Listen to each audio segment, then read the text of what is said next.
মৃত্যুর কথা কে স্মরণ করে এখন? মানুষ তো চলাফেরা করে এমন ভাবে যে কোনোদিন মরবেই না। কে স্মরণ করে?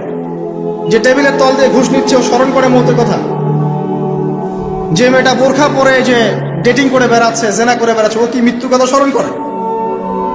যে ছেলেটা এখনকার যুব সমাজের বেশিরভাগই মাদকের সাথে সম্পৃক্ত, গার্লফ্রেন্ড বয়ফ্রেন্ড অ্যাফেয়ার্সে আছে, হ্যাঁ, টিকটক প্রজন্ম, আড্ডাবাজি করে সময় কাটায়, গুন্ডামি করে, মাস্তানি করে, এর মৌতের কোনো ফিকির আছে? মৃত্যুর কথা কে স্মরণ করে এখন? মানুষ তো চলাফেরা করে এমন ভাবে যে কোনোদিন মরবেই না। কে স্মরণ করে? যে টেবিলের তল দিয়ে ঘুষ নিচ্ছে ও স্মরণ করে মৌতের কথা?